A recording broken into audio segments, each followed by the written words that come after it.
दिखे भले ना ठौर ठिकाना, तुम बस चलना ठहर न जाना। दिखे भले ना ठौर ठिकाना, तुम बस चलना ठहर न जाना। कि कभी लगेगा आग ने जकड़ा, कभी लगेगा मौत ने पकड़ा। कभी हवाएं विष उगलेंगी, बनकर ब्याल तुम्हें निगलेंगी। दूभर होगा सांस भी आना, तुम बस चलना ठहर न जाना। तुम बस चलना ठहर न जाना। और लिखा था मैंने कि सारा जग षड्यंत्र रचेगा, तुम्हें गिराने तंत्र रचेगा। सारा जग षड्यंत्र रचेगा, तुम्हें गिराने तंत्र रचेगा। मगर निरंतर बढ़ते जाना, तुम बस चलना ठहर न जाना। तुम बस चलना ठहर न जाना। तो इन्हीं पंक्तियों से आज की इस कक्षा की शुरुआत करते हैं। आप सभी का स्वागत करती हूँ मालवी एकेडमी के इस ऑनलाइन लर्निंग प्लेटफॉर्म पर।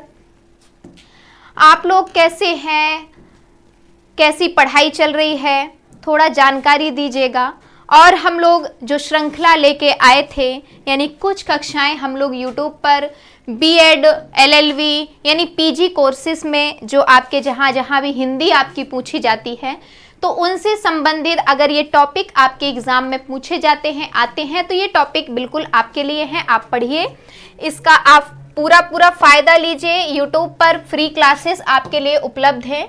तो पिछली कक्षा जो इसकी थी उसमें हमने शब्द विचार के पार्ट 1 पे बात की थी, है ना।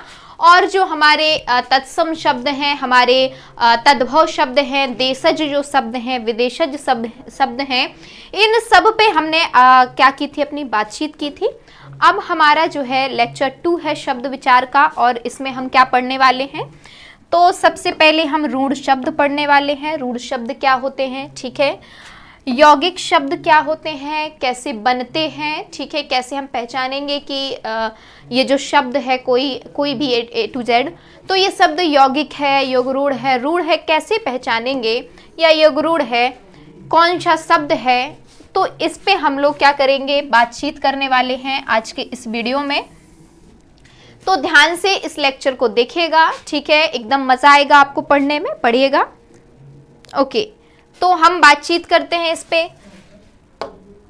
चलिए, रूढ़ शब्द, योगरूढ़ शब्द और यौगिक शब्द, शब्दों को उनके निर्माण और प्रयोग के आधार पर, इसको हम लोग रचना या बनावट के आधार पे भी कहते हैं। क्या, रचना या बनावट के आधार पे जो हमारे शब्दों के भेद होते हैं। पहले हमने जो बातचीत की थी वो हमारे शब्दों के भेद किस प्रकार के थे, तो हमारे उत्पत्ति के आधार पे थे। यानी शब्द कौन, मतलब कहाँ से शब्द हमारी हिंदी भाषा में सम्मिलित हुए हैं, कैसे आए हैं, किन विधियों से होके आए हैं, उस पे हमने बातचीत की थी। कि कुछ शब्द हमारे संस्कृत भाषा से जैसे उस भाषा में थे वैसे ही हमने ले लिए हैं, उसी फॉर्म में, उसी रूप में हम अपनी हिंदी भाषा में उसको प्रयोग कर रहे हैं, तो वो हमारे तत्सम शब्द हो गए थे। और विभिन्न भाषा की विकास अवस्थाओं से गुजरते हुए, चलते हुए, जब हमारे हिंदी के शब्द अलग अलग रूप में परिवर्तित होते रहे, अलग अलग अपभ्रंश, पाली, प्राकृत, अवहट्ट, इन सब अवस्थाओं से गुजरते गुजरते जब शब्द हमारे अब हिंदी में प्रचलित हैं, तो कुछ संस्कृत के जो शब्द हैं बदल के अब हमारी हिंदी में प्रयोग हो रहे हैं, तो वो हमारे तद्भव शब्द हो जाते हैं, ठीक है। कुछ शब्द क्या हुआ कि जब विदेशी लोग, आक्रांता जो थे हमारे भारत पे, उन लोगों ने आक्रमण किया, तो उनकी संस्कृति से कुछ शब्द हमारी संस्कृति में, हमारी भाषा में मिल गए। कुछ उनकी परंपराएं, कुछ उनके प्रचलित जो शब्द थे मिल गए, तो वो हमारे विदेशी शब्दों की श्रेणी में आ जाते हैं। और देशज में मैंने बताया था कि कुछ शब्द ऐसे होते हैं आपके जिनकी निर्मिति हमारे ही यहाँ हुई है, चाहे वो द्रविड़ परिवार से कहिए, या जो हमारी आर्य भाषाएं जो हैं, और जो आदिवासी जो हम समाज है, जो वहाँ पे उनकी बोलियां प्रचलित हैं, ये सभी हमारे देश के चीज़ें थी, हमारे देश की धरोहर थी। इनसे जो शब्द निकल के हमारी हिंदी भाषा में आए हैं, और आज हम अपनी हिंदी में उसको पढ़ते हैं, हम अपने बोलने में उसको प्रयोग में लाते हैं, वो सारे शब्द हमारे किसमें थे, देशज में थे, ठीक है। और जो विदेशी भाषा से हमने लिए हैं, चाहे वो फारसी हो, चाहे वो तुर्की हो, चाहे वो अंग्रेजी भाषा हो, अंग्रेजी भाषा के कई शब्द हमारी जैसे हिंदी में इस तरह से घुल मिल गए हैं कि अब हम अगर उसका हिंदी रूप अगर हम उच्चारित करते हैं तो हमको बहुत अटपटा सा फील होता है, अटपटा सा हमको महसूस होता है। तो हम लोगों ने देखा कि ये हमारे थे किस पे, उत्पत्ति के आधार पे, कि इनका उत्पत्ति कहाँ से हुई है, ये कहाँ से आए हैं हमारी हिंदी में, इस पे हमने बातचीत कर ली थी। ठीक है, आगे की हमारी जो बातचीत है वो हमारे रूढ़ शब्द क्या होते हैं, योग रूढ़ शब्द क्या होते हैं, यौगिक शब्द, ये है आपकी रचना या बनावट के आधार पर, रचना यानी निर्माण के आधार पे जो हम शब्दों के भेद पढ़ते हैं उसमें आपका ये है। ठीक है, चलिए, तो शब्दों को उनके निर्माण और प्रयोग के आधार पर कई वर्गों में विभाजित किया जाता है। इनमें से प्रमुख 3 शब्द भेद हैं। रूढ़ शब्द हो गया आपका, यौगिक शब्द हो गया और योग रूढ़ शब्द हो गया। इनका विस्तार से हम लोग अब वर्णन करते हैं। ठीक है, और जहां भी आपको अगर चीज नहीं समझ आती है, लेक्चर आपके पास आ जाएगा, कमेंट आप करिएगा। ठीक है, तो हम कमेंट में देखेंगे, अगर कोई भी आपको दिक्कत होगी, परेशानी होगी, तो उसको हम लोग मिलके सॉल्व करेंगे। ठीक है, तो चलिए दोस्तों आगे बढ़ते हैं। हम लोग रूढ़ शब्द पे बातचीत करते हैं कि हमारा रूढ़ शब्द है क्या। ठीक है,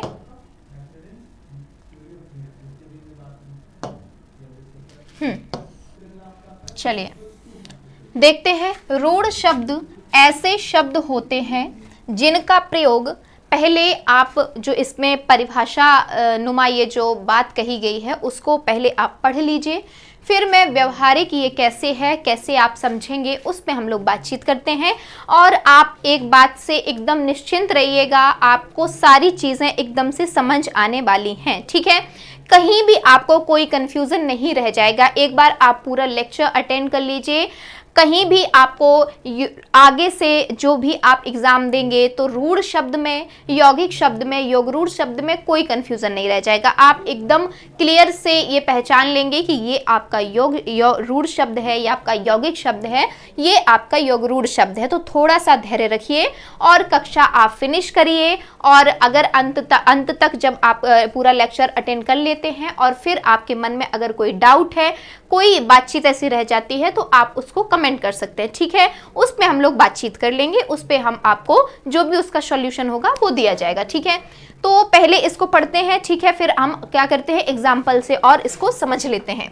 रूढ़ शब्द ऐसे शब्द होते हैं जिनका प्रयोग बिना किसी व्याकरणिक विश्लेषण के एक निश्चित अर्थ में किया जाता है। बिना किसी, ये आप गौर करिए, बिना किसी व्याकरणिक विश्लेषण के, यानी इनके लिए हम कोई ऐसा निश्चित व्याकरणिक विश्लेषण नहीं देते हैं कि भाई ये बना है अगर, तो ये क्यों बना है, किन से मिलके बना है और इनकी निर्मित क्यों हुई है। जो रूढ़ शब्द है आप उसके लिए कोई ऐसे तथ्य नहीं देते हैं कि भाई जैसे फल बना है, क्या बना है आपका फल, तो आप कहेंगे कि इसमें आप व्याकरणिक संरचना ढूंढने लगेंगे, व्याकरणिक विश्लेषण ढूंढने लगेंगे कि ये फा और ला से मिलके क्यों बना है। तो भाई इसका आपका कोई तथ्य नहीं है, क्यों बना है, बन गया है, ये अपने स्वतंत्र शब्द होते हैं, स्वतः निर्मित होते हैं। ठीक है, तो इनका कोई क्या नहीं होता है, व्याकरणिक विश्लेषण नहीं होता है। ठीक है, निश्चित अर्थ में इनका प्रयोग किया जाता है।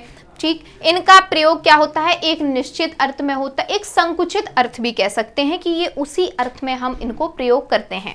निश्चित अर्थ क्या होता है, यानी कि अगर हम फल को फल कह रहे हैं, है ना, तो हम उसको अब दूसरा कुछ नहीं कहेंगे, या यूं कहिए कि फल का दूसरा हम अर्थ नहीं निकालेंगे, अर्थ उसका निश्चित रहेगा। ठीक है, चलिए ऐसे ही आपके बहुत सारे एग्जाम्पल रहेंगे, इनका कोई पृथक व्याकरणिक या संरचनात्मक विभाजन नहीं किया जाता है। वही बात है कि इनको अलग से हम कहीं व्याकरणिक नियमों में नहीं बांधते हैं। ठीक है, और संरचनात्मक इनका विभाजन नहीं करते हैं कि संरचनात्मक विभाजन क्या होता है, जिससे वो बना हुआ है, संरचना उसकी हुई है, उसको हम अलग अलग टुकड़ों में देख के उस पर हम व्याकरण के नियम लगा रहे हैं कि क्यों भाई ये बना है। जैसे कि हम यौगिक पे करते हैं, योग रूढ़ पे करते हैं, किन से मिलके बना है, कहाँ संधि काम कर रही है, कहाँ समास काम कर रहा है, कौन सा उपसर्ग लगा है, कौन सा प्रत्यय लगा है। तो ये सारे जो नियम हैं, रूल्स रेगुलेशंस हैं, तो इनका प्रयोग हम इसमें नहीं करते हैं। किसमें, रूढ़ शब्द में। ये क्या होते हैं, अपने अर्थ के लिए निश्चित होते हैं, इनका अर्थ निश्चित होता है और उसके अलावा ये दूसरे अर्थ पे नहीं जाते हैं। ठीक है, तो इनका कोई भी व्याकरणिक या संरचनात्मक जो है विभाजन वो नहीं किया जा सकता। यह शब्द अपने आप में पूर्ण होते हैं और इन्हें उस रूप में ही समझा जाता है जैसे वे होते हैं।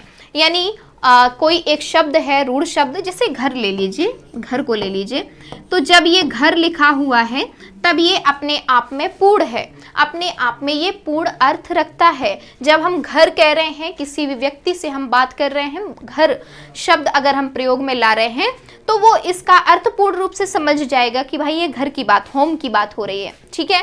लेकिन क्या होता है, और इसका अर्थ इसी से लिया जाएगा, जिस तरह से वो है उसी रूप में उसका अर्थ समझा जाएगा। अगर हम इसको मान लीजिए तोड़ दे रहे हैं, घा इधर कर दीजिए र, तो इसका अर्थ जो है वो खत्म हो जाएगा। जब ये साथ में रहेंगे, दोनों वर्ड घ और र मिलके जब हमने बनाया है, जब ये शब्द साथ में रहेंगे, जब ये वर्ण साथ में मिलके जो एक शब्द आपका घर बना रहे हैं, तभी ये आपका शब्द एक सार्थक शब्द होगा। अगर आप इनको तोड़ ओड़ के छिन्न भिन्न कर देंगे तो इनका कोई अर्थ नहीं रह जाएगा, यानी वो जैसे है उसी रूप में उन्हें समझा जाता है, और इनके ज़्यादा कोई अर्थ नहीं निकाले जाते हैं। घर को आप घर ही कहेंगे, रोटी को आप रोटी ही कहेंगे, पानी को आप पानी ही कहेंगे, तो वे शब्द ये अपने क्या होते हैं, अर्थ में रूढ़ होते हैं। चलिए, इनके मूल स्वरूप में कोई परिवर्तन नहीं होता और इनका कोई विशेष अर्थ विश्लेषण भी नहीं किया जा सकता।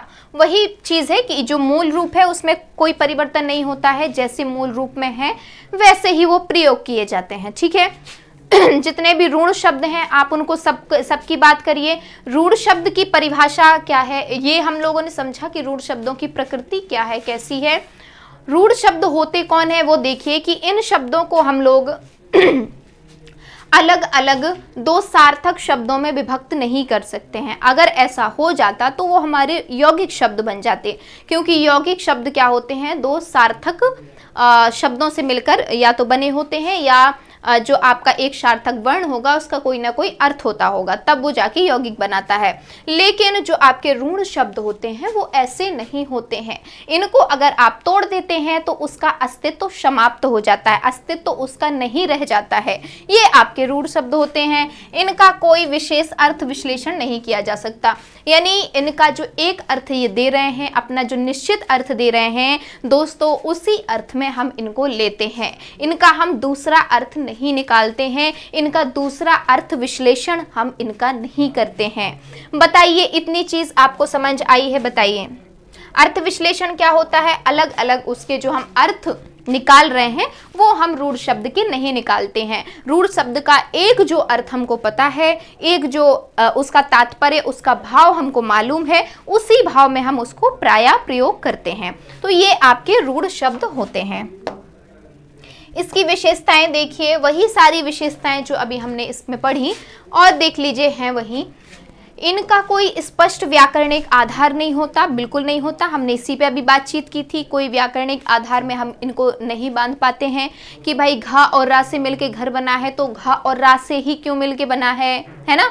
व्याकरणिक आधार आपके यही होते हैं ना कि आपने अगर ये वाक्य ऐसे बनाया है, मान लीजिए वाक्य पे अगर हम व्याकरणिक आधार लगा रहे हैं तो ये वाक्य में कर्ता पहले ही क्यों आया है ना, कर्म यहाँ क्यों है, क्रिया आपकी बाद में क्यों लगी है, ये सारे जो नियम है वो आपके व्याकरणिक है, रूल पहले से बने हुए हैं, उनमें आपने शब्दों को संजो दिया है। जहाँ पे आपको संयोजक क्रियाएं, संयोजक चिन्ह लगाने थे, वहाँ आपने वो संयोजक शब्दों का प्रयोग कर दिया है, आपने अपना वाक्य बना लिया है, तो वो हो गया आपका व्याकरणिक संरचना। लेकिन जो आपका शब्द है यानी आपका जो रूढ़ शब्द है उसमें आप इसको फॉलो नहीं करते हैं, ठीक है। घा के बाद र करके घर आया और उसका ये तात्पर्य क्यों निकला, तो इसका आप कोई विश्लेषण नहीं करते हैं। ये स्वतः होते हैं और स्वतंत्र शब्द बनते हैं, ठीक है। चलिए, ये शब्द स्वाभाविक रूप से प्रयोग में आते हैं, वही बातचीत है, स्वाभाविक रूप से प्रयोग में आते हैं और जिन अर्थ में प्रयोग करते हैं उसी का ये अर्थ होता है। इनका कोई दूसरा विश्लेषण नहीं किया जाता है, यानी इनका जो एक अर्थ हम प्रयोग कर रहे हैं, जैसे पानी हो गया आपका, क्या हो गया, पानी, तो पानी का आप क्या अर्थ निकालते हैं? बताइए जरा, बताइए जरा, पानी को आप क्या कहते हैं? बताइए, पानी यानी जल, और उसको हम उसी रूप में प्रयोग करते हैं। पानी की बात करी जा रही है तो आपके दिमाग में एक ही अर्थ आएगा कि भाई जल की बात करी जा रही है, वाटर की बात करी जा रही है ना, वही अर्थ आपके में आएगा। तो ये आपका क्या हो जाता है, ये आपका हो जाता है कि दूसरे अर्थ का विश्लेषण हम नहीं करते हैं, एक शब्द को हम एक ही अर्थ में लेते हैं। पानी यानी जल, उसी का पर्यायवाची आप भले लिख दीजिए, लेकिन आप उसका दूसरा अर्थ नहीं ले रहे हैं, एक ही अर्थ में उसको प्रयोग कर रहे हैं ना। तो वही हो गया कि इनके अर्थ का कोई दूसरा विश्लेषण नहीं किया जाता है, किनके, रूढ़ शब्द के। ठीक है, ये चीज आप याद रखिए। ये शब्द किसी अन्य शब्दों के संयोग से नहीं बनते। क्या? ये शब्द किसी अन्य शब्दों के संयोग से नहीं बनते, यानी जैसे यौगिक शब्द में बनते हैं, है ना, तो उस तरह से ये नहीं बनते हैं। चलिए उदाहरण से इनको समझते हैं। अभी हम लोगों ने उस पर बात की कि क्या इनकी प्रकृति होती है, कैसे ये होते हैं। अब हम लोग समझते हैं, जैसे पिता हो गया आपका पहला उदाहरण। क्या हो गया? पिता। तो पिता शब्द की बातचीत पे देखते हैं कि इसका कोई व्याकरणिक व अन्य शब्दों से विश्लेषण नहीं किया जा सकता, वह अपने आप में एक स्वतंत्र शब्द है। अब जैसे पिता है, ठीक है, तो इसमें आप बताइए कि इसमें कौन सी व्याकरणिक नियम लगे हैं, इसमें कौन सा आप अलग अर्थ का विश्लेषण कर ले रहे हैं। क्या पिता कहने पे आप कुछ और भी सोच लेते हैं? क्या मैं जैसे कुछ बातचीत आपसे कर रही हूँ, मैंने पिता शब्द प्रयोग किया, तो आप जो इसका जो तात्पर्य होता है पिता शब्द का, यानी पिताजी, इंग्लिश में कहिए फादर या पिताजी, ठीक है, जो आपके जनक हैं उनके बारे में पिता शब्द हम लोग प्रयोग करते हैं, हमारे पापा के बारे में। तो क्या इनके अलावा आपके दिमाग में और कुछ चल रहा था कि भाई इसका अर्थ और कुछ हो सकता है? ऐसा है क्या? बताइए। ऐसा नहीं है ना। जब मैंने पिता कहा तो आपने जो इसका अर्थ है वही लिया, यानी इसके और अर्थ आपने नहीं लिए, जो इसका निश्चित और मूल अर्थ है वो आपने लिया। तो वही यहाँ बात की जा रही है कि शब्दों का विश्लेषण इनका नहीं होता है और अपने आप में ये स्वतंत्र शब्द है भाई। ठीक है, और देखिए जैसे आप मान लीजिए इसको आपने अलग अलग कर दिया कि हम तो पी को अलग लिख देंगे और ता को अलग लिख देंगे, तो लिख दीजिए, लेकिन आपका फिर आपके शब्द की कोई गरिमा नहीं रही, आपके शब्द का क्या कहते हैं कोई अस्तित्व नहीं रह गया, अस्तित्वहीन हो गया। अब आपका शब्द शब्द ही नहीं रहा ये। ठीक है, अब आपका ये पिता का अर्थ नहीं देगा, ये अलग हो गया आपका, ये अलग हो गया। ठीक है, दोनों को जब आप अलग कर दे रहे हैं तो कोई अस्तित्व नहीं रहा। जब आपने इसको साथ में लिखा है तब ही यह एक स्वतंत्र अर्थ दे रहा है, एक निश्चित अर्थ दे रहा है। बताइए आपको रूढ़ शब्द समझ आ रहे हैं कि नहीं? दूसरा एग्जाम्पल देखते हैं। माता, वैसे ही जैसे आपका पिता बना है वैसे ही माता आपका बना है, इसी प्रकार यह भी बिना किसी शब्द संयोजन से बना हुआ है माता। अब इसमें माता के अलावा तो आपने और कुछ जोड़ा नहीं है, बताइए। ना आपने इसमें उपसर्ग लगाया है, ना आपने इसमें प्रत्यय लगाया है, ना चाहे पिता की बात करें चाहे आपके माता की बात करें, ना ये संधि से बने हैं, ना आपके ये समास से बने हैं। सबसे बड़ी चीज़ आप एक जान लीजिए कि जो आपके प्रत्यय का नियम हो, चाहे उपसर्ग का हो, संधि का हो, समास का हो, ये चारों जो विधियां हैं ये आपके शब्द निर्माण की विधियां कही जाती हैं। हम लोग जब आगे पढ़ेंगे तो मैं आपको ये पढ़ाऊंगी चीज़ कि शब्द निर्माण की चारों विधियां हैं और ये हमारी केवल किसके लिए होती हैं? ये होती है केवल और केवल हमारे यौगिक शब्दों के लिए। किसके लिए? यौगिक के लिए, यानी जो दो शब्दों से सार्थक शब्दों से मिलके जब एक शब्द बनाते हैं तो यौगिक शब्द हमारा बनता है और यौगिक के लिए केवल ये चारों विधियां होती हैं। इन विधियों से हम यौगिक शब्दों का निर्माण करते हैं, यानी कि जो आपका रूढ़ शब्द है ये तो इन विधियों से एकदम अलग चला गया, यानी इनमें से किसी भी विधि से ये शब्द नहीं बनता है, ये स्वतः होता है, ये स्वतंत्र होता है। ठीक है, अब बात समझ आ रही है? बताइए, यानी माता शब्द बना तो ये बन गया, अब इसमें ऐसे कुछ नहीं लगा है, समझ रहे हैं? ऐसे आप तोड़ दीजिए, लेकिन इस तरह से संधि या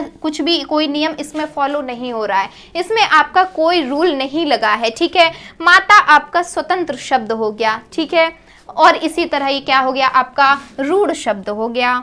जैसे आप गाय को ले लीजिए तो गाय आप कहेंगे इसमें कौन सा नियम लगा है? तो दोस्तों इसमें कोई नियम नहीं लगा है।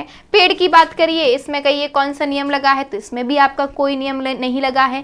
ये सब घर की बात करिए तो ये सब क्या है? आपके स्वतंत्र और निश्चित अर्थ को प्रदर्शित करने वाले शब्द हैं, जिन्हें अगर आप अलग अलग अगर इनका जो वर्ण है उसमें बांट दे रहे हैं, अलग अलग अक्षर में बांट दे रहे हैं, तो ये अपना अस्तित्व समाप्त कर लेंगे, अपना अस्तित्व खत्म कर लेंगे, तब इनका कोई अर्थ नहीं रह जाएगा। अभी जिस अवस्था में वो हैं, उस अवस्था में वो क्या कर रहे हैं, अपने अर्थ को प्रदर्शित कर रहे हैं, उस अवस्था में अपने अर्थ को दिखा रहे हैं, ठीक है। और ये स्वतः हैं, ये किसी नियम को फॉलो नहीं कर रहे हैं, किसी व्याकरणिक रूल्स रेगुलेशन को ये फॉलो नहीं कर रहे हैं, किसी संरचना को फॉलो नहीं कर रहे हैं। तो बताइए, जो रूढ़ शब्द है वो आपके समझ आया कि नहीं? ये सब आपके रूढ़ शब्दों के उदाहरण हो गए। यानी रूढ़ शब्द आप ऐसे समझ लीजिए कि जिन शब्दों को अगर मान लीजिए आप तोड़ रहे हैं और तोड़ने के बाद फिर उनका कोई अर्थ नहीं बचता, वो सारे शब्द जितने हैं वो आते हैं किसमें, आपके रूढ़ शब्द में आ जाते हैं, ठीक है। वो सारे शब्द आपके किस में आ जाते हैं, रूढ़ में। कोई भी आप उदाहरण उठा लीजिए, आप ऐसे भी पहचान सकते हैं कि जो बहुत छोटे छोटे शब्द होते हैं, बहुत छोटे छोटे होते हैं, तो वो सब आपके किस में आ जाते हैं, इसमें रूढ़ शब्द में, क्योंकि आप उनको तोड़ेंगे तो बस वो अर्थहीन हो जाएंगे। कमल की बात कर लीजिए, जैसे कमल है आपका, तो जब एक कमल लिखा है तब तक तो ये बहुत सही है, तब तक आपका ये शब्द है। फिर मान लीजिए आपने इसमें ऐसे कर दिया, कम कर दिया, प्लस ल कर दिया, तो ये क्या हो गया, ल का अपना कोई आप अर्थ नहीं दे रहा है ना। तो ये सब आपके जब अर्थ नहीं देते हैं तोड़ने पे, ठीक है, तो वो सब आपके क्या हैं, रूढ़ हैं। और ये जब अपने जिसमें रूप में हैं उसमें प्रयोग होते हैं तो ये क्या करते हैं, अर्थ देते हैं और एक निश्चित अर्थ देते हैं, ठीक है। यहाँ तक की बातचीत क्लियर है, तो आगे बढ़ा जाए अगले टॉपिक पे। चलिए, अगला हमारा है यौगिक शब्द। रूढ़ शब्द आपको समझ आया होगा, उम्मीद करती हूँ ऐसी, ठीक है। और यौगिक शब्द पे हम लोग बातचीत करते हैं। यौगिक शब्द बहुत क्या कहते हैं इसको, महत्वपूर्ण है, बहुत ज़्यादा महत्वपूर्ण है। यहाँ से आपके बहुत सारे क्वेश्चंस आते हैं, चलिए देखते हैं। यौगिक शब्द वे शब्द होते हैं जो दो या दो से अधिक स्वतंत्र शब्दों के मेल से बने होते हैं। यह शब्द विभिन्न शब्दों को जोड़कर एक नया अर्थ प्रदान करते हैं। देखिए कौन से शब्द है, दो या दो से अधिक स्वतंत्र शब्दों के मेल से बनते हैं। क्या होता है, दो या दो से अधिक स्वतंत्र जो हमारे शब्द हैं उनके मेल से क्या बनते हैं, हमारे उनके मेल से बनते हैं हमारे यौगिक शब्द। यानी मान लीजिए उदाहरण के लिए कि एक हमने स्वतंत्र और सार्थक शब्द ले लिया जिनका कोई अर्थ होता है, ठीक है, ऐसे शब्दों से मिलके ये बनते हैं। तो मान लीजिए एक हमने हिम ले लिया, एक क्या ले लिया हमने, आलय ले लिया, ठीक है। हिम का अर्थ आपका वर्फ से होता है और आलय का अर्थ आपका किससे होता है, स्थान से होता है, ठीक है। यानी वर्फ का जो स्थान है उसको हम हिमालय कहते हैं, ठीक है। तो ये आपका हिमालय से बनता है। संधि आपको आती होगी, उम्मीद करती हूँ। नहीं आती है तो घबराने की कोई ज़रूरत नहीं है। धीरे धीरे जब क्लासेस आगे बढ़ेंगी तो उसमें संधि समास सारे लेक्चर्स में ले लूँगी, ठीक है। तो घबराने की कोई ज़रूरत नहीं है, इसमें कोई भी टॉपिक हो। तो हिम धन आलय से हमारा हिमालय बनता है। इसमें आप हिम को देखिए तो हिम का अपना अर्थ है यानी बर्फ, आलय को देखिए आलय का अपना अर्थ है, और दोनों के सम्मिलित अर्थ से हमारा क्या बन रहा है, हिमालय। इसमें एक और पॉइंट है जो आपको ध्यान रखने की ज़रूरत है, वो ये है कि जिन शब्दों से यानी जिन घटक शब्दों से हमारा यौगिक शब्द बनता है, जिन घटक शब्दों से मिलके बनता है, ये उनके अर्थ को जरूर प्रदर्शित करेगा। इसका अर्थ आपको समझ आया। इसका अर्थ ये है कि अगर हिम और आलय से बन के मिलके कोई शब्द बन रहा है, हिमालय है, यानी कि हिमालय का अर्थ क्या होता है, वही यानी उसका स्थान, बर्फ का स्थान। हिम मीन्स बर्फ होता है, आलय मीन्स स्थान, और वो हो गया बर्फ का स्थान हिमालय। तो इसका तात्पर्य ये हुआ, मैंने एग्जाम्पल से ये समझाया आपको कि जिन घटक शब्दों से, मान लीजिए एक शब्द है उसका जो भावार्थ है और दूसरा शब्द है जिसका जो भावार्थ है, उन दोनों के सम्मिलित रूप से जो भावार्थ निकल रहा है वो आपका यौगिक शब्द का भावार्थ होना चाहिए। अगर दो शब्द मिला के उसके उनसे संबंधित आपका अर्थ वो नहीं दे रहा है तो वो आपका यौगिक शब्द नहीं होगा, क्योंकि यौगिक शब्द के लिए शर्त ही यही है।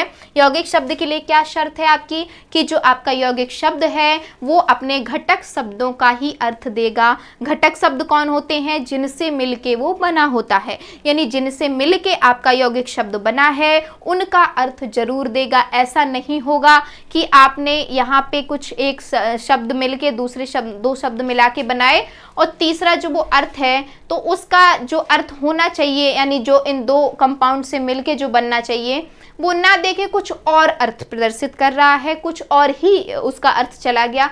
ये आपका यौगिक शब्द में नहीं होता है। ठीक है, चलिए, यौगिक शब्दों का निर्माण समास यानी समास योग के माध्यम से होता है, जिनमें दो या अधिक शब्द मिलकर एक सार्थक शब्द बनाते हैं। ठीक है, इतनी चीज क्लियर है। समास हो गया, संधि हो गया, इन सब से आपका क्या बनते हैं? यौगिक शब्द बनते हैं। ये बात यहाँ पे करी गई है। ठीक है, और इनमें क्या होता है? ये सार्थक है अपने आप में, दूसरा अपने आप में सार्थक है, और इन्हीं का जो सम्मिलित अर्थ है वो लेकर इनसे जो शब्द बन रहा है, हमारे पास जो यौगिक शब्द आ रहा है वो सार्थक भी होगा और इनका सम्मिलित अर्थ लेकर भी आएगा। ठीक है, बताइए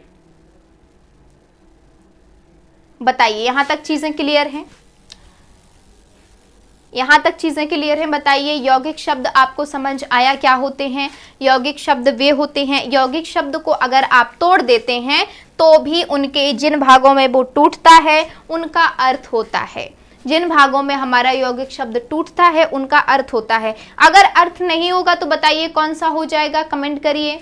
अगर हमने किसी शब्द को तोड़ दिया अलग अलग, ठीक है, बीच से हमने काट दिया, उसको अलग अलग तोड़ दिया, और अगर उनका अर्थ नहीं निकला तब वो कौन से हो जाते हैं? बताइए।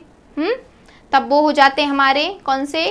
रूढ़ शब्द हो जाते हैं। रूढ़ पे हमने पिछली कक्षा में, पिछली स्लाइड में यही बात की है ना कि रूढ़ शब्द अगर हम बीच में पार्टीशन कर दे रहे हैं, उनको अलग अलग कर दे रहे हैं, तो वो अपना अस्तित्व ही खो देते हैं, है ना, क्योंकि वो किसी सार्थक शब्द से मिलके नहीं बने होते हैं। जो हमारे यौगिक शब्द हैं और रूढ़ शब्द हैं उनमें यही तो भिन्न होता है, यही तो उनको अलग करता है। क्या कि ये जो होते हैं, इनके जो घटक शब्द होते हैं वो भी सार्थक होते हैं, अपने आप में पूर्ण होते हैं वो भी। ठीक है, जब उनको हम मिला के जोड़ के लिखते हैं, जो हमारा यौगिक शब्द प्राप्त होता है इनके सम्मिलित अर्थ से होता है। और अगर हम अपने यौगिक शब्द को जब तोड़ देते हैं, अभी तो हमने क्या किया, इसको मिला के ये बनाया है। ठीक है, अभी हम देख लीजिए तोड़ने का भी आप उदाहरण देख लीजिए। जैसे विद्यालय हो गया आपका, क्या हो गया? विद्यालय। इसको तोड़िए, आप तोड़िए। किस में तोड़ेंगे? विद्या धन आलय में तोड़ेंगे ना। तो इसमें आप देखेंगे कि इसमें क्या हो रहा है, जब हमने इसको तोड़ा तो इसका जो पहला घटक मिल रहा है वो अपने आप में सार्थक है। बताइए, सार्थक है ना, अपने आप में एक अर्थ लिए है ना। और इसका जो दूसरा घटक हमको मिल रहा है यानी आलय, ये भी अपने आप में क्या है? पूर्ण है। ये भी अपने आप में सार्थक है, इसका भी एक अपना अर्थ है ना दोस्तों। और विद्या का भी, जो विद्या है उसका भी अपना अर्थ है, आलय का भी अपना अर्थ है। यानी कि जब हम इससे क्या निश्चित होता है, इससे ये पता चलता है कि जब हम यौगिक शब्द को दो भागों में तोड़ते हैं तो दोनों भाग अपना अपना अर्थ रखते हैं। कई प्रश्न आपके यहाँ से पूछे जाते हैं, आपकी परीक्षाओं में यहाँ से कई प्रश्न आते हैं कि बताइए वे कौन से शब्द होते हैं, वे कौन शब्दों का कौन सा प्रकार या कौन से शब्द होते हैं जिन्हें हम दो भागों में विभाजित कर देते हैं, दो भागों में तोड़ देते हैं और उनका अर्थ दो भागों में तोड़ देते हैं और तब भी वो सार्थक रहते हैं, अपने आप में सार्थक रहते हैं, अर्थ लिए रहते हैं, तो वो आपके क्या हो जाते हैं? यौगिक शब्द हो जाते हैं। तो यौगिक शब्दों की जो विशेषताएं हैं या यौगिक शब्द जिसको कहते हैं, यहाँ से आपके बहुत से एमसीक्यू, आपसे बहुत से विकल्पीय जो क्वेश्चन होते हैं वो बना लिए जाते हैं। तो अगर आपको कंसेप्ट क्लियर रहेगा, अगर आपके दिमाग में चीज़ें क्लियर रहेंगी कि कौन कौन से यौगिक शब्द होते हैं, तो चाहे एग्जामिनर कहीं से भी प्रश्न घुमा के दे आपको, आप उसको कर ही ले जाएंगे, है ना। अब बताइए, अब तो आप यौगिक कभी नहीं भूलेंगे ना, रूढ़ कभी नहीं भूलेंगे ना। बताइए, यहाँ तक चीजें क्लियर हो गई आपकी? नहीं भूलेंगे ना। चलिए, विशेषताएं इसकी देख लीजिए। दो या अधिक शब्दों के संयोग से बने होते हैं, बिल्कुल बने होते हैं। समास के नियमों के आधार पर ये शब्द बनते हैं, जी हाँ बनते हैं। इनका शब्द सामान्यतः उन शब्दों के संयोजन से निकाला जाता है जिनसे ये शब्द बनते हैं। वही बात आ गई फिर से, कौन सी बात, कि जो इनके घटक शब्द होते हैं उनके संयोजन से इसका अर्थ निकाला जाता है। अगर आपका जो यौगिक शब्द है वो अर्थ नहीं दे रहा है जिनसे वो मिलके बना है, तो हम उसको यौगिक कहेंगे ही नहीं। यही तो आपका लॉजिक है, यही तो पॉइंट है कि यौगिक शब्द अगर होगा तो आपका वो घटक जो शब्द हैं उनका अर्थ दे रहा होगा। अगर अर्थ नहीं देता है तो वो आपका यौगिक शब्द की कोटि में नहीं आएगा, यौगिक शब्द की श्रेणी में नहीं आएगा। वही यहाँ पे लिखा भी है कि सामान्यतः उन शब्दों के संयोजन से निकाला जाता है इसका अर्थ। किसका अर्थ? यौगिक शब्दों का अर्थ किससे? जिनसे ये शब्द बनते हैं, जिनसे ये शब्द बनते हैं। मान लीजिए कोई ए है प्लस कोई बी है, तो इसका जो कंपाउंड आएगा, जो इसका यौगिक आपका शब्द बनेगा वो ए बी ही बनना चाहिए, यानी इन दोनों का मिल के बनना चाहिए। अगर आपने कोई ए शब्द का मिलान किससे किया है? बी शब्द से, आपको अर्थ मिल रहा है सी, तो ये आपका यौगिक नहीं होगा। क्या होगा? यौगिक नहीं, ठीक है। और ये आपका क्या होगा? यौगिक होगा। आपने केमिस्ट्री में भी पढ़ा होगा ना, पढ़ा होगा जल कैसे बनाते हैं बताइए? H2O ना, जैसे 2H2O हमको बनाना है तो 2H2 का कंपाउंड लेते हैं प्लस O2 ले लेते हैं, है ना, यही होता है। और आपका क्या बन जाता है?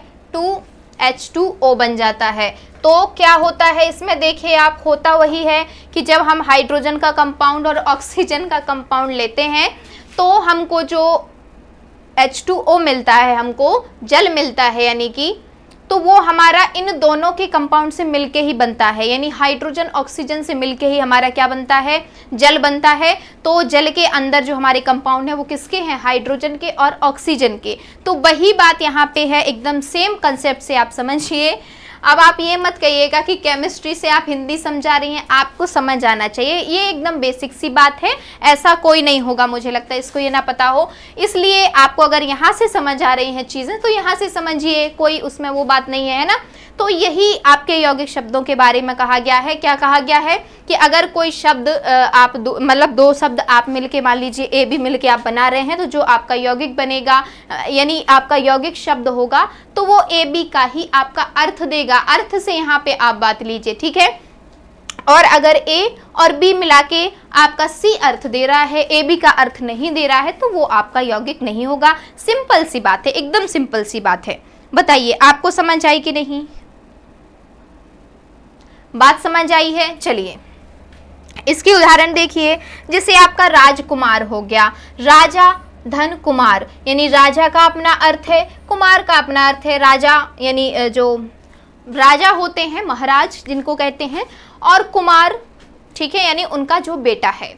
तो इसका जो अर्थ है वही दे रहा है, यानी राजा का बेटा हम राजकुमार भी कहते हैं, और राजा कुमार अलग अलग करके भी देखें तो वही अर्थ उसको दे रहा है।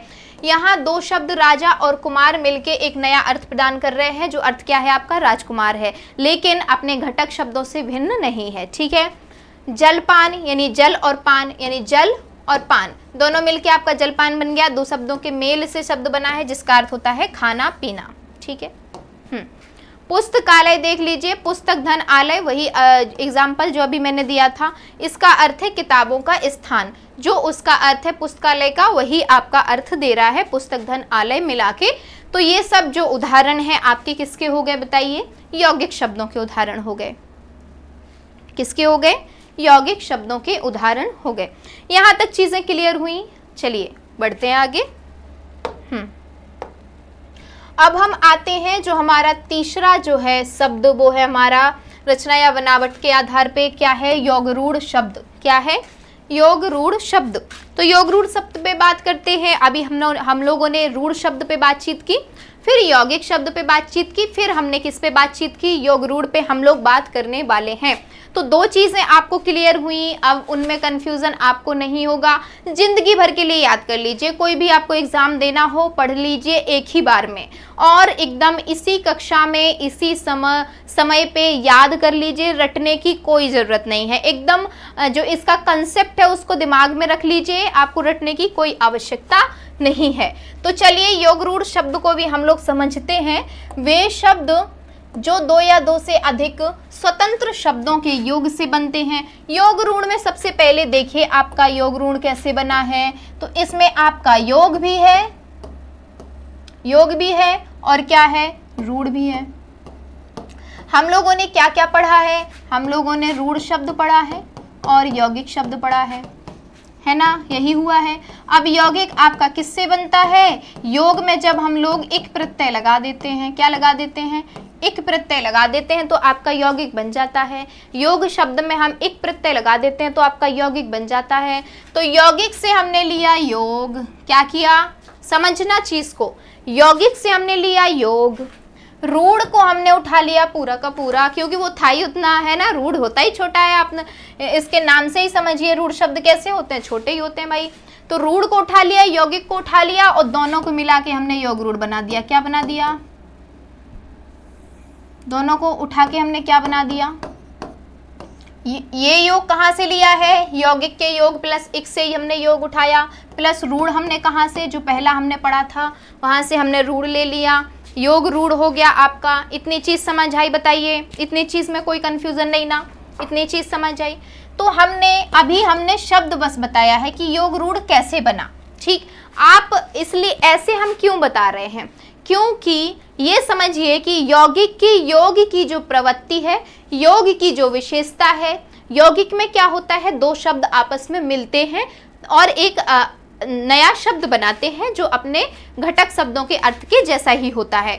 तो योग होता है ना, दो शब्दों का, दो सार्थक शब्दों का योग होता है यौगिक में।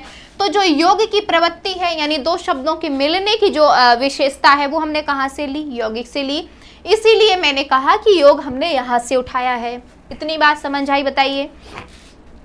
बाकी जो रूढ़ शब्दों की विशेषताएं होती हैं, यानी रूढ़ शब्द क्या होते हैं, अपने आप में स्वतंत्र होते हैं, अपने आप में एक संकुचित अर्थ में होते हैं, यानी निश्चित अर्थ में होते हैं। वो कहते हैं भाई मैं पानी हूं तो मुझे पानी रहने दो, मुझे और कुछ मत बनाओ, मतलब मैं दूसरा अर्थ आपको नहीं दूंगा, दूसरा अर्थ नहीं प्रदान करूंगा। अगर मैं पिता हूं तो मेरा अर्थ पिता ही ठीक है, मैं घर हूं तो मेरा अर्थ घर ही ठीक है, इसका मैं दूसरा अर्थ नहीं दूंगा।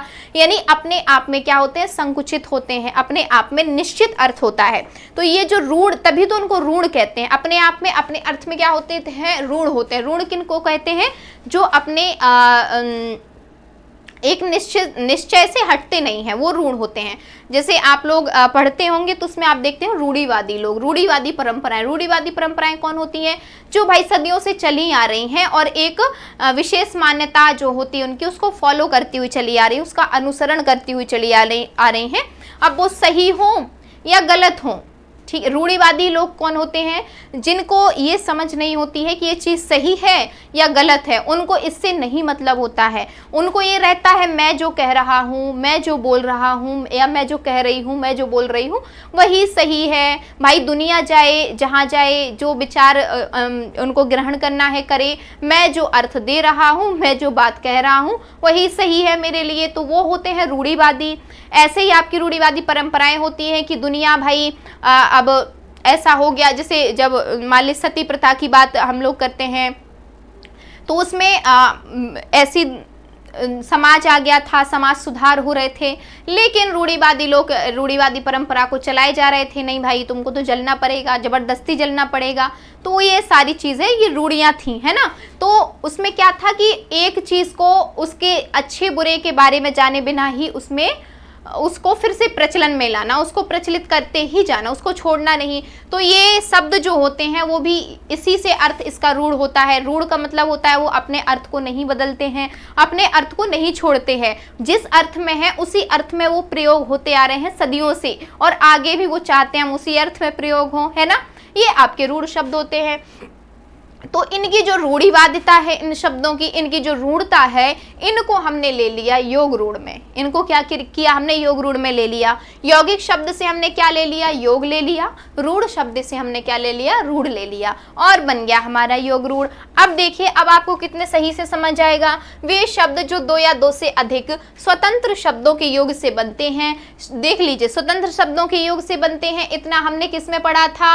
हमने यौगिक में भी पढ़ा था। यौगिक की भी यही विशेषता थी, तो इतनी विशेषता हमने यौगिक से ले ली, और ये हमारी अब किसकी विशेषता हम पढ़ रहे हैं? योग रूढ़ शब्द की, ठीक है। लेकिन उनका अर्थ मूल शब्दों के सामान्य अर्थ से भिन्न होता है।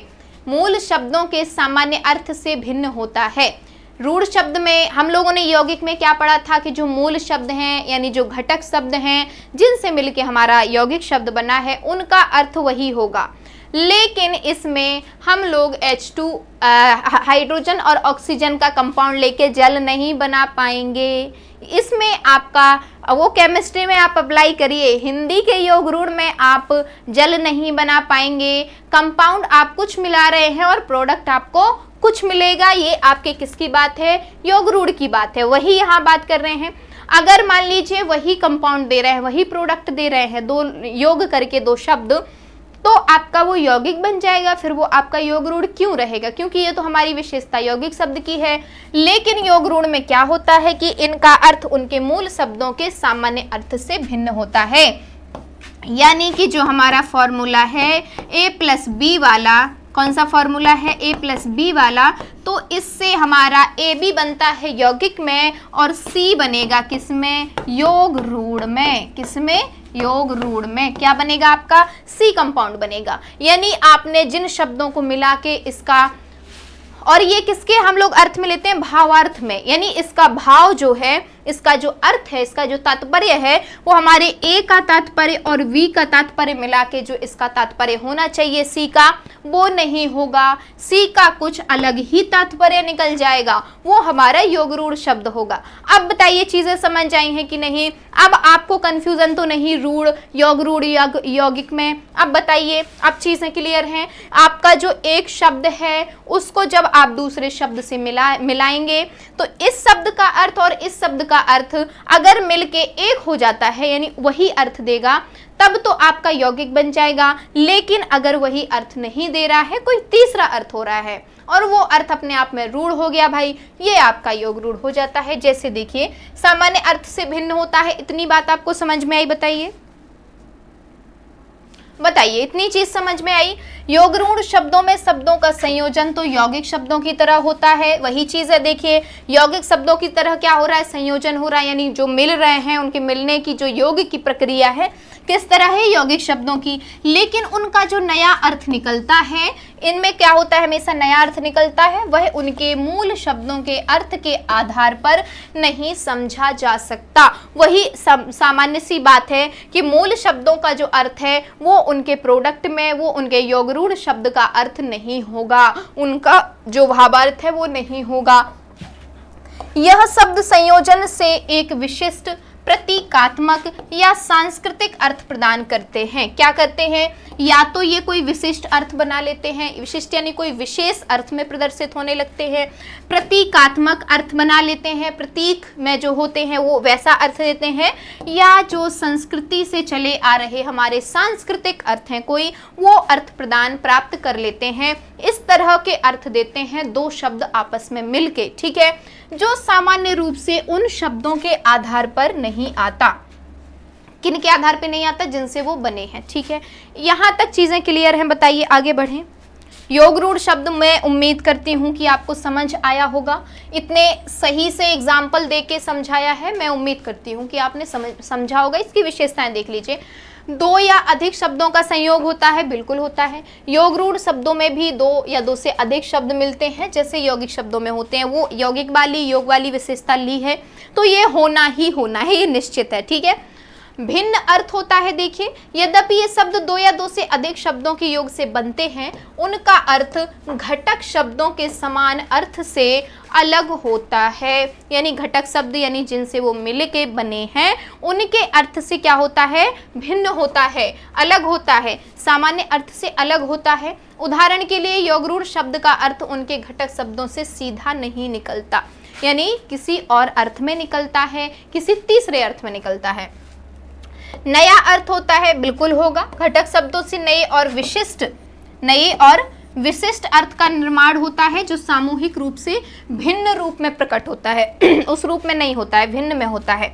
विशिष्ट सांस्कृतिक या प्रतीकात्मक, या तो सांस्कृतिक देगा या प्रतीकात्मक अर्थ देखा। इनका प्रयोग अक्सर विशेष परिस्थितियों, पात्रों, धार्मिक और सांस्कृतिक संदर्भों में होता है। इनका जिनका सामयिक महत्व होता है, ऐसे जो परिस्थितियां हैं, पात्र हैं, धार्मिक और सांस्कृतिक जो आपकी चीज़ें हैं, उनमें इन शब्दों का हम लोग प्रयोग करते हैं। किनका? योगरूढ़ शब्दों का। और इनका सामयिक महत्व भी होता है। उदाहरणों से समझिए योगरूढ़ शब्द को, जैसे चक्रपाणी हो गया आपका।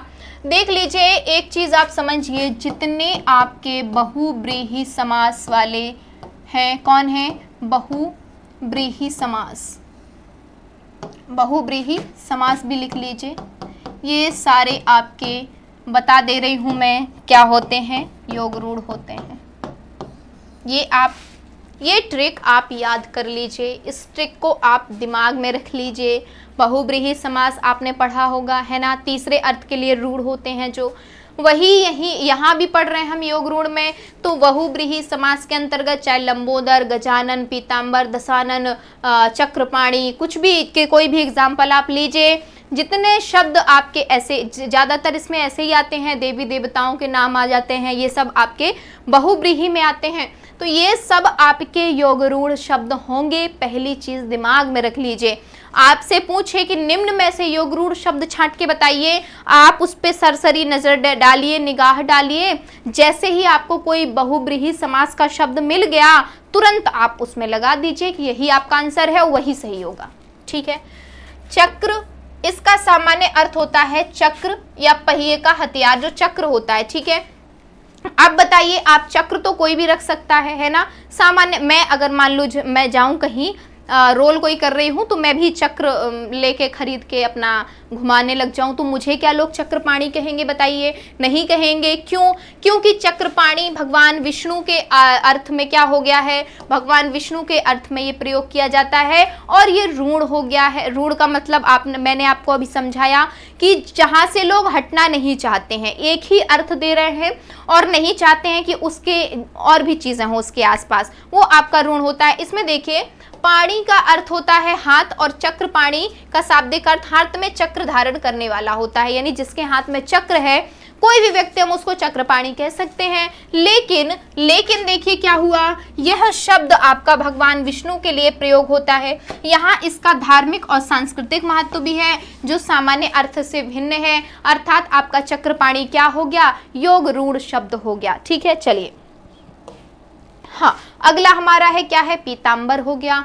तो पीत, इसका अर्थ होता है पीला। ठीक है। अंबर यानी इसका अर्थ होता है वस्त्र, यानी जो भी व्यक्ति जो भी कपड़ा मान लीजिए पीला है, या कोई पीला कपड़ा पहना है, तो हम उसको पीताम्बर कह सकते हैं कि नहीं? बताइए। कोई भी अगर पीले कपड़े पहन के पीले कपड़े धारण किया है, तो हम उसको पीताम्बर कह सकते हैं। लेकिन नहीं कहते हैं। क्यों नहीं कहते हैं? क्योंकि जो पीताम्बर शब्द है, हमने किसके लिए रूढ़ में कर दिया? भगवान कृष्ण के लिए, क्योंकि वो पीले कपड़े पहनते थे। तो इनके अर्थ में हमने उसको ऋण कर दिया है, अपने आप में ऋण हो गया है। देखिए, पीताम्बर का शाब्दिक अर्थ होता है पीला वस्त्र, लेकिन यह शब्द भगवान कृष्ण के लिए प्रयोग होता है, जो पीले वस्त्र धारण करते हैं। यहाँ इसका सांस्कृतिक और प्रतीकात्मक अर्थ है, यानी ये इसका हम अब और किसी से हम पीताम्बर नहीं कहते हैं, चाहे वो पीले पूरा हल्दी वल्दी पोत के पूरा भी पीला हो जाए, तब भी हम उसको पीताम्बर नहीं कहेंगे। यहाँ भगवान कृष्ण पीले कपड़े पहनते थे, और इस अर्थ में क्या हो गया? रूढ़ हो गया। अब वो दूसरा अर्थ नहीं चाहता है, इस अर्थ में अपने पे स्थायी हो गया, स्थिर हो गया। तो ये आपका किस में आ जाएगा? योगरूढ़ का एग्जाम्पल हो जाएगा। अब देखिए हमारे यौगिक जो शब्द होते हैं ये कितने प्रकार के होते हैं, इनके प्रकार होते हैं 4। पहला हमारा कौन सा हो गया, संधि हो गया, कौन सा हो गया, संधि हो गया। दूसरा क्या हो गया, समास हो गया। तीसरा क्या हो गया, उपसर्ग। और चौथा प्रत्यय। इसको यूं भी कह सकते हैं कि शब्द निर्माण की विधियां, क्या विधियां, इसको हम शब्द निर्माण की विधियां भी कह सकते हैं और शब्दों के हम प्रकार भी कह सकते हैं। संधि, समास, उपसर्ग और प्रत्यय होते हैं। ये बेसिक इन्फॉर्मेशन है, ये आप जान लीजिए। बताइए ऋण, यौगिक, योग ऋण में आप कोई कंफ्यूजन तो नहीं ना आपको। चलिए हम लोग कुछ एमसीक्यू कर लेते हैं। आप लोग अपने आप से गद्दारी मत करिएगा, ठीक है। यहाँ मैं क्वेश्चन बोलूं, ठीक है, पॉज करके पहले सोचिए वीडियो को कि कौन है, अपना मन में सोच लीजिए कि मेरा ये है, फिर वीडियो को फिर से देखिए कि सही आंसर क्या है, ठीक है। कोई चीटिंग नहीं, नो चीटिंग। कमल किस प्रकार का शब्द है, बताइए। रूढ़, यौगिक, योग रूढ़, तत्सम, इनमें से बताइए कौन सा शब्द है। चलिए कमल है आपका रूढ़ शब्द। इसको आप अलग अलग अगर तोड़ देंगे तो इसका जो कमल का अर्थ है वो खत्म हो जाएगा। फिर इसका जो अर्थ है कमल का, यानी फूल जो है, कमल का फूल, उसका जो अर्थ है वो हट जाएगा, वो अर्थ नहीं रह जाएगा। तो यानी ये आपका क्या है, रूढ़ शब्द है, इसको हम नहीं तोड़ सकते। वे शब्द जो यौगिक हैं, क्या है, यौगिक हैं, परंतु क्या हुआ है, जिनका विशेष अर्थ होता है। यौगिक है लेकिन विशेष अर्थ होता है, अर्थात किसी विशेष अर्थ के लिए रूढ़ हो जाते हैं। क्या हो जाते हैं, रूढ़ हो जाते हैं। वे शब्द क्या कहलाते हैं, जो यौगिक हैं और विशेष अर्थ भी देते हैं। निश्चित रूप से आपके वो क्या हो जाते हैं, योग रूढ़ हो जाते हैं। जब रूढ़ हो जाएंगे तो योग रूढ़ हो जाएगा। चलिए निम्न में से कौन सा शब्द यौगिक है, बताइए कौन सा है। पुस्तक, विद्यालय, योगी, लेखक, कौन सा आपका शब्द जो है यौगिक शब्द। यौगिक शब्द यानी जिनको आप तोड़ देंगे तब भी उनका अर्थ रहेगा, अलग अलग अर्थ रहेगा लेकिन अर्थ उनका रहेगा, सार्थक शब्द रहेंगे। तो ये आपका विद्यालय में ही हो सकता है, बाकी आप किसी को तोड़ के देखिए, ये आपका संभव नहीं हो पाएगा। चलिए अगला हमारा जो प्रश्न है वो है योग रूढ़ शब्द को छांटिए। घुड़सवार, नाक पीला और बंबोदर नहीं है भाई, लंबोदर। क्या, लंबोदर। हाँ, तो घुड़सवार, नाक पीला, लंबोदर, इसमें से आप छांटिए किसको, योग रूढ़ शब्द को। मैंने अभी बताया जितने भी आपके बहुब्रीहि में आते हैं, लंबोदर यानी लंबा है, उदर जिनका, यानी कि भगवान गणेश की बात करी जा रही है। किसकी, गणेश जी की बात करी जा रही है, ठीक है। अब बताइए जितने सेठ साहूकार हैं, ठीक है, जो दिन भर बैठे रहते हैं, कोई मेहनत वहनत नहीं करते हैं, तो सबका लंबा उदर हो जाता है। लंबा उदर यानी पेट निकल आना, ठीक है। तो उन सब को हमको लंबोदर कहना चाहिए लेकिन नहीं कहते हैं। क्यों, क्योंकि लंबोदर किसके अर्थ में प्रयोग होता है, भगवान गणेश के अर्थ में होता है, गणेश जी के अर्थ में होता है, और ये अपने आप में रूढ़ हो गया है। इसका हम अब किसी और के लिए प्रयोग नहीं करते हैं, इसलिए रूढ़ हो गया है, इसलिए लंबोदर हमारा योग रूढ़ शब्द हो जाएगा। यही आपका सही आंसर होगा, ठीक है। जिस शब्द के कई सार्थक खंड हो सके उन्हें क्या कहते हैं, निश्चित रूप से उन्हें हम यौगिक शब्द कहते हैं, जिनके हम कई सार्थक खंड कर सकते हैं। चलिए तो आज की कक्षा आपको कैसी लगी, कक्षा में मजा आया, कमेंट करके बताइएगा। चलिए तो यौगिक, योग रूढ़ शब्द जो है हमारे, उनको हम लोगों ने पढ़ा अच्छे से। इस कक्षा को हम यही समाप्त करते हैं। एक नए टॉपिक के साथ, नई एनर्जी, ऊर्जा के साथ आपसे फिर मुलाकात होगी अगली कक्षा में। तब तक के लिए बने रहिए मालवी एकेडमी के साथ, बने रहिए आकांक्षा बुंदेला के साथ। स्वस्थ रहिए, मस्त रहिए।